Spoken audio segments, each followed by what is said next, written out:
Welcome back to episode 36 of Let's Write. So today we are continuing working on world building. And what we're going to do today is write about the history of this location that we've talked about in the previous two prompts. So this location is the main place that your story is located in, and we're going to work on the history of it. So you can tackle any particular aspect of the history. If you have already gotten something started, you can use this to expand on that or work on a part that you haven't started yet. And if you haven't done anything yet, you can make this an overall kind of history just with really brief points, or essentially however you want to tackle it. This is just to kind of help us learn about the history of our world and kind of, get it written down out of our heads and on paper. As usual, that's always the goal. So we're going to write for 15 minutes. You can go ahead and get comfy and situated to write. And if you need more time to do that, as always, you can pause the video. So let's write.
Welcome back.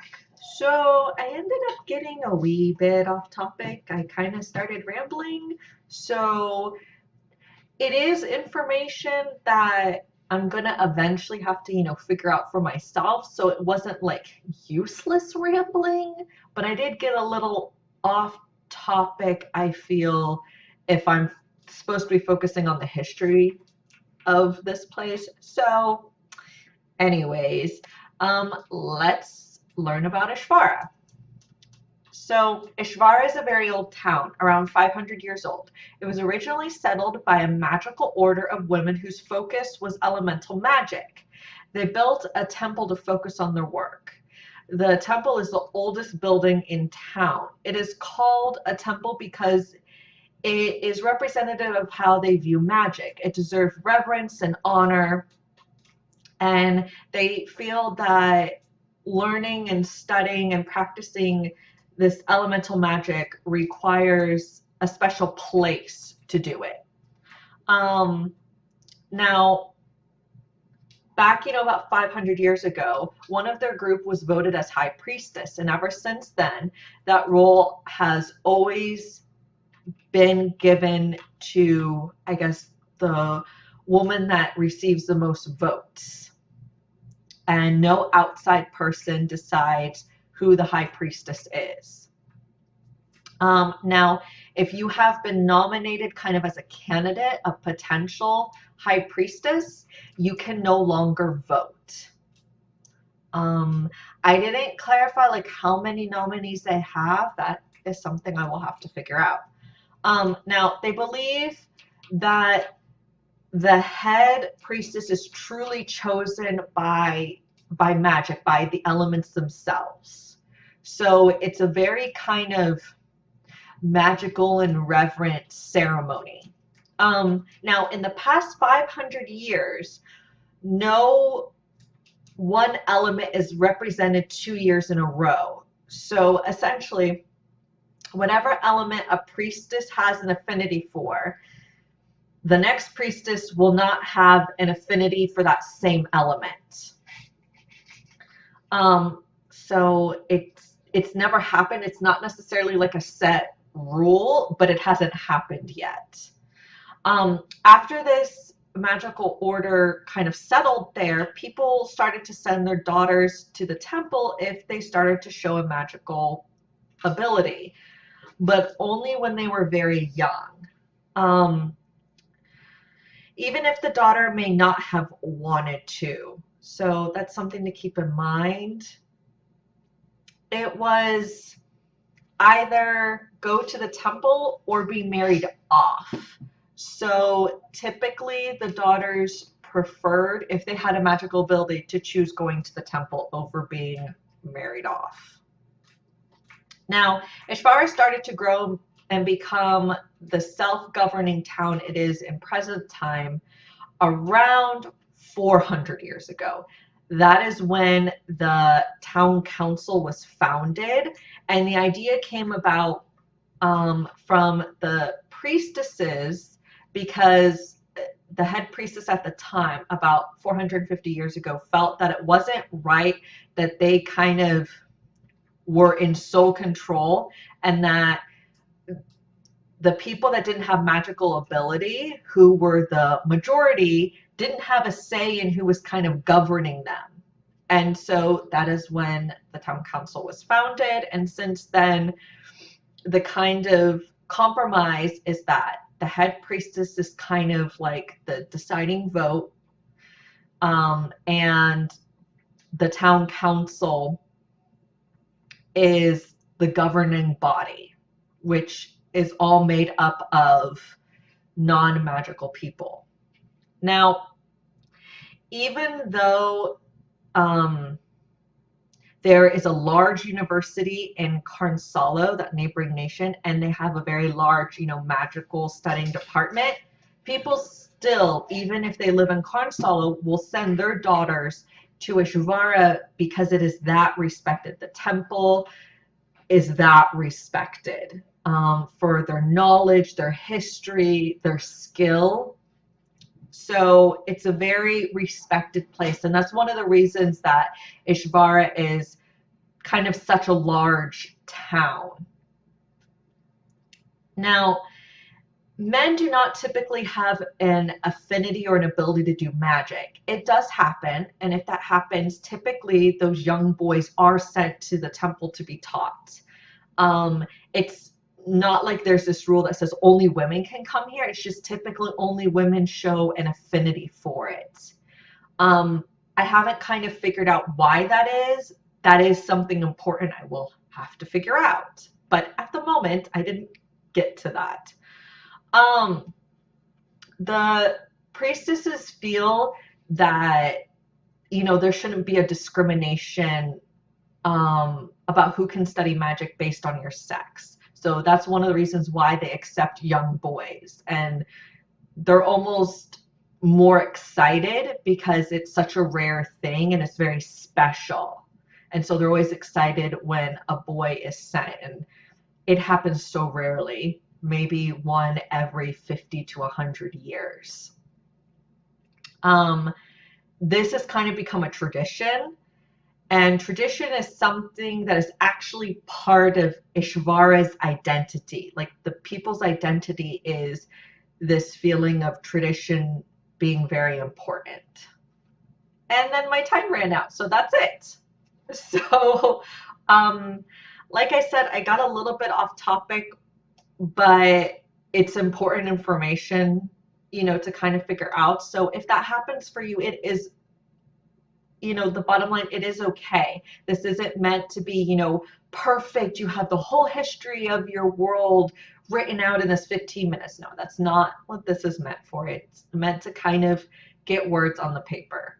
So thank you so much for joining me today. As always, I really, really appreciate it. And please feel free to send me your history of your world. I would love to read it. So tomorrow we're going to be going back to working on plot. So after that, then we'll be going to characterization again and then to world building. So we'll kind of be following that schedule just to give you a heads up. So in any case, thank you for joining me and I will see you tomorrow. Bye.